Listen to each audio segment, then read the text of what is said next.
حاصل مطالعہ۔ اس پروگرام میں ہم آپ کے لیے لاتے ہیں مختلف تحریریں۔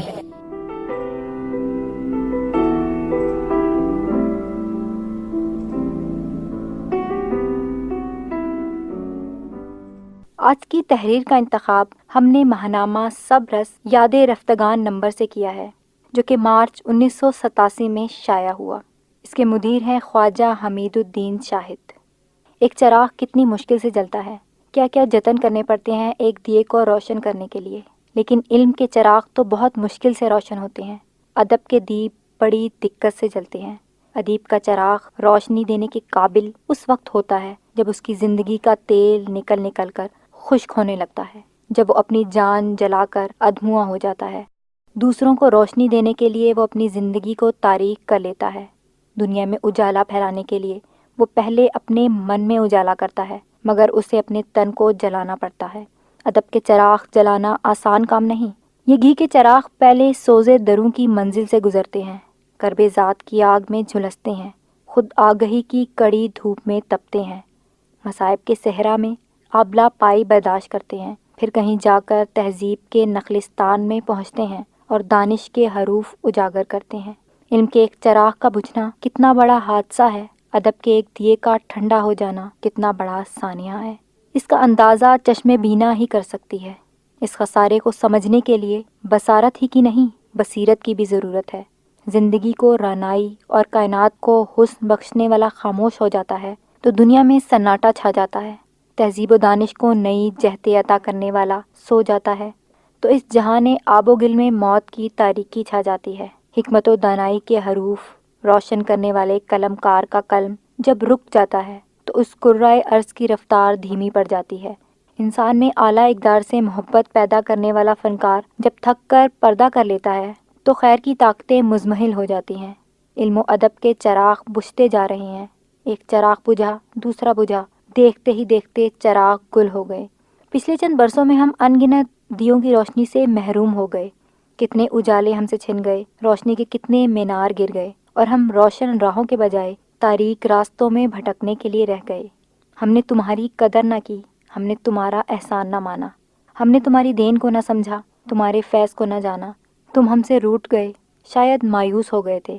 ہم نے تمہیں ستایا، ہم نے تمہیں راحتوں سے محروم کیا۔ ہم نے تمہاری محنت کو محنت نہیں گردانا، ہم نے تمہاری خدمت کو تسلیم نہ کیا، ہم نے تمہیں ناکارہ جانا۔ ہماری نظر میں تم کار دنیا کے اہل نہ تھے۔ ہم نے واہ واہ سبحان اللہ سے تمہارا پیٹ بھرنا چاہا، ہم نے تمہاری قوت ایجاد کو نہ پہچانا، ہم نے تمہارے کرب تخلیق کو محسوس نہ کیا۔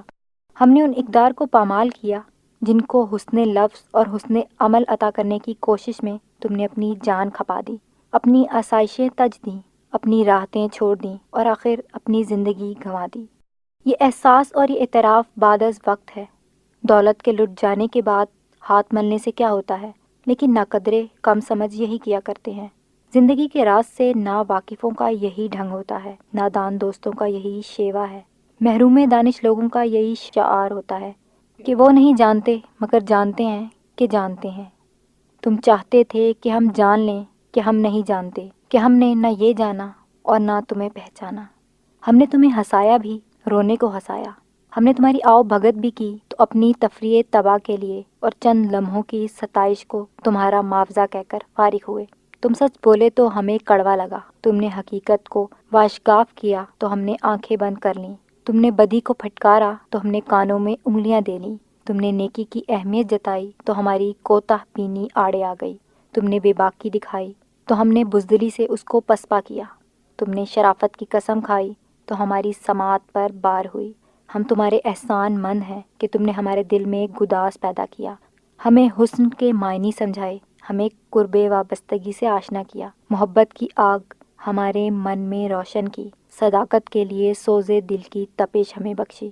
تم بیمار ہوئے تو ہم چارہ گری نہ کر سکے، تم بھوکے تھے تو ہمارا دسترخوان تمہارے لیے وسیع نہ ہو سکا، تم گھر کو ترستے رہے مگر ہم تمہیں گھروندے پر ٹرکاتے رہے، تمہاری خوش ذوقی جس خوش لباسی کی طالب تھی اس میں ہماری ترقی یافتہ صنعت پارچہ بانی بھی تمہارے کام نہ آ سکی، تمہاری تشنگی علم دور کرنے اور تمہاری تلاش حکمت پوری کرنے کے لیے کتابیں خریدنے کی قوت ہم تمہیں نہ دے سکے، تم نے اپنے افکار کو لفظوں کا لباس پہنانے میں خون جگر صرف کیا، مگر ہم تمہاری تخلیقات کو تبات کی روشنائی سے روشناس نہ کرا سکے۔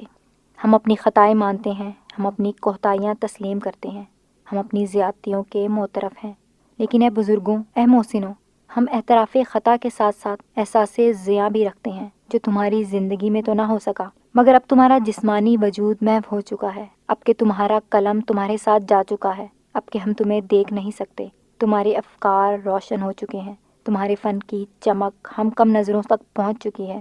ہم یقین دلاتے ہیں کہ تمہارے جلائے ہوئے چراغ کبھی نہ بجھنے دیں گے، تمہاری تخلیقات کی چاندنی کھیت کرتی رہے گی اور اس انسان آباد کے حسن کو درخشاں و تابہ رکھے گی۔ تم انسان کی جس اخلاقی بلندی، روحانی آسودگی اور جسمانی راحت کے لیے کوشاں تھے، وہ کامیابی کی منزل سے ہمکنار ہوگی۔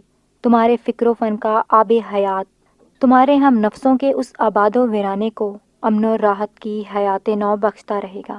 چراغ سے چراغ چلتے رہیں گے اور تمہارا فیض جاری رہے گا۔ تمہارے ادب سے پھول کبھی نہیں مرجھا سکیں گے۔ جب کبھی ظلم و عدوان کی آندھی چلے گی، جب کبھی بدی کی طاقتیں سر اٹھانا چاہیں گی، جب کبھی انسانیت کا شرافت سوز اور آزادی کے مخالف اندھیرے پھیلنے کی کوشش کریں گے، تمہارے چہرے ابھریں گے اور ہماری راہیں روشن ہو جائیں گی۔